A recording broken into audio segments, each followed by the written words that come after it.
Welcome everyone. My name is Nikos, aka Sephir, and this is Out of the Box, EDH.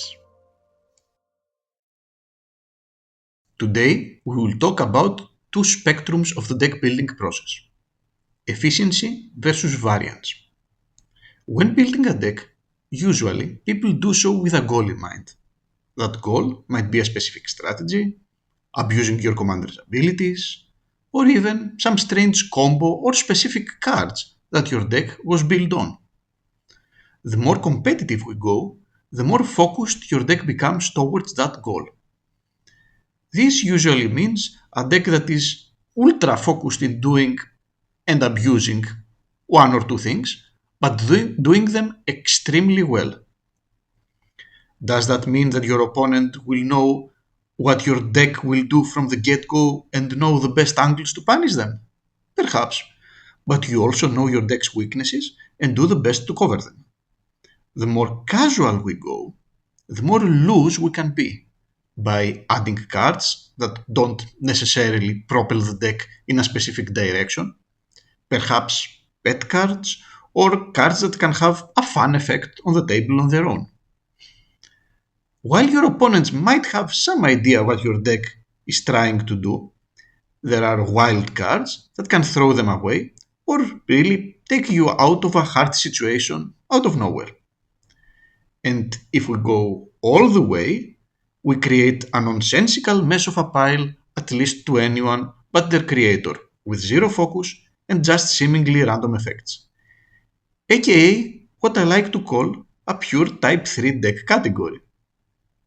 A nice example of a random interaction happened to me just a few weeks ago when I was playing my Chromat Invasion plus Odyssey plus 7th edition blocks only deck, where I was able to save my entire board from a Blasphemous Act using a random Wraith's Charm to prevent the damage. On the other hand, there is a chance that since the deck is not that focused towards its efficiency, it will never be as powerful as a deck with a focused deck build when everything is rolling. There are a couple of ways to increase a deck's efficiency. First of all, efficiency is achieved mostly by having multiple cards with similar or semi-similar effects that move us closer to our goal. That way, the chance to actually draw said effect in our singleton format is multiplied. Obviously, this hurts variance and makes most games feel kinda the same. This is why in CEDH, the epitome of efficient decks, the pleasure comes not from the different ways a deck can be played, but mostly by the skill level and the format knowledge required for the interaction between the decks. Variety comes from using as less similar effects as possible. Thus, there is a bigger chance that there will be different interactions in each game and the deck's lifespan is increased. But also, the deck can't depend on specific effects to work, except maybe its commanders, since not only there is a low chance to actually draw into said effect, but also if that card's effect is somehow gone through removal, counter, etc., then it is gone forever. Another way decks increase their efficiency is by simply not having cards that don't work well outside their specific goal. However, decks with increased variance might be built with more than one goals in mind, like for example different strategies within the same deck. And you might see cards that don't necessarily propel the deck towards one specific goal, but multiple. Thus, there might be situations that hurt them in cases of synergy if the right pieces don't come at the appropriate moments, but are also harder to interact with when they do so. Finally, the efficiency of a deck is increased by playing as many staples as possible.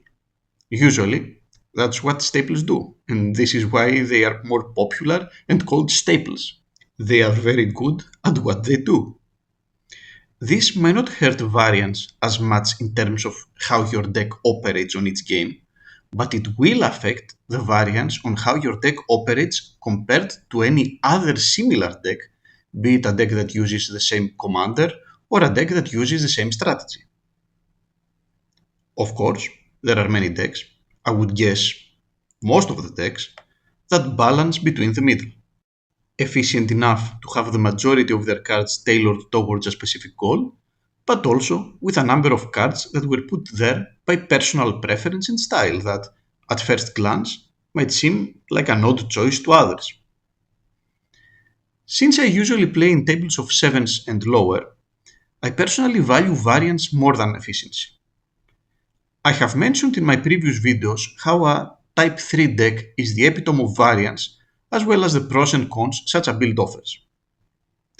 If you want to build towards variance but still want to compete against focused decks with high efficiency, there is a very important tip that you need to follow. Choose the cards in your lists not only having in mind a couple of synergies within your deck, but also the usefulness of the card on its own. Most cards are useful on their own in one or more specific situations. Know to recognize them and realize how often you will be in such positions. For example, in my Zedru, a mirror weave, while it does have its place in specific 4-card winning combos, it is also an excellent tool both in defense and in offense by reducing or increasing the power of an attacking army. The more useful a card becomes on its own, the more you increase the deck's power without hurting its variance. And obviously, if there are a number of synergies within the deck, then all the better. Thanks for watching, and see you in the next video.